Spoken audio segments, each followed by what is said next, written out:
Hello guys, welcome to Smita Edu. Current shorthand dictation में आप सभी का स्वागत है।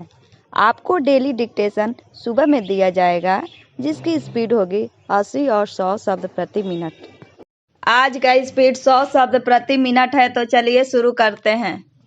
यह महत्वपूर्ण है कि विदेश मंत्रालय की संसदीय सलाहकार समिति की बैठक में विदेश मंत्री जयशंकर और विदेश सचिव हर्षवर्धन श्रृंगला ने राहुल गांधी समेत अन्य विपक्षी सांसदों को यूक्रेन मामले में जो जानकारी दी, उस पर उन्होंने संतुष्टि प्रकट की।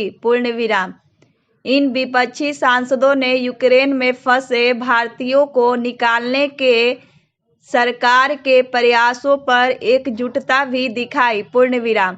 इससे भी महत्वपूर्ण यह है कि इस बैठक में किए गए विपक्षी सांसदों ने संयुक्त राष्ट्र सुरक्षा परिषद में रूस के खिलाफ आए निंदा प्रस्ताव पर मतदान से अनुपस्थित रहने के सरकार के फैसले का आमतौर पर समर्थन किया। विदेशी नीति के मामले में ऐसा ही होना चाहिए, क्योंकि विदेश नीति किसी दल की नहीं बल्कि देश की होती है। इसी कारण विदेश नीति के मामले में पक्ष विपक्ष में सहमति की एक समृद्ध परंपरा रहे हैं। इस परंपरा का निर्वाह होता रहेगा। इसके लिए सत्ता पक्ष और विपक्ष दोनों को ही प्रयास करने चाहिए। इससे रेखांकित करना इसलिए आवश्यक है क्योंकि अतीत में कुछ मामलों में इस परंपरा का उल्लंघन होता हुआ दिखा। इसकी अनदेखी नहीं की जा सकती है कि लद्दाख में चीनी सेना के साथ झड़प के बाद कांग्रेस और विपक्षी दल किस तरह सरकार पर हमलावर हो गए थे। इसमें भी विस्मृत नहीं किया जा सकता कि विवाद के समय राहुल गांधी किस तरह भारतीय विदेश मंत्रालय को सूचित किए बगैर चीनी राजदूत से मिलने चले गए थे। इसी तरह जम्मू कश्मीर से अनुच्छेद 370 हटाने के फैसले के बाद विपक्षी नेताओं की ओर से ऐसे बयान दिए गए थे जिनका इस्तेमाल पाकिस्तान ने अपने पक्ष में किया था।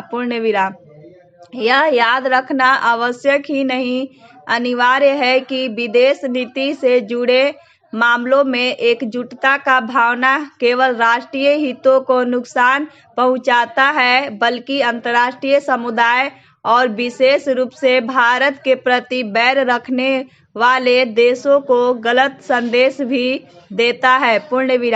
इन दिनों इसे लेकर तमाम सवाल उठ रहे हैं कि भारत ने पहले संयुक्त राष्ट्र सुरक्षा परिषद और फिर संयुक्त राष्ट्र महासभा में रूस के खिलाफ निंदा प्रस्ताव पर मतदान के समय का तटस्थ क्यों पसंद किया। आमतौर पर ऐसे सवाल उठाने वाले इस तथ्य को हल कर रहे हैं कि भारत भले ही तटस्थ रहने की नीति पर चला होगा, लेकिन उसने आज तक कुछ नहीं किया कि अंतर्राष्ट्रीय नियम कानून और संयुक्त राष्ट्र चार्टर हनन हुआ है। उसने यूक्रेन के हालात पर अफसोस भी प्रकट किया है और उसे मानवीय सहायता देने का फैसला किया। स्पष्टता को तटस्थता की भारत की नीति को बारीकी से समझने की जरूरत है। डिक्टेशन का PDF डिस्क्रिप्शन में मौजूद है, वहां आप देख सकते हैं।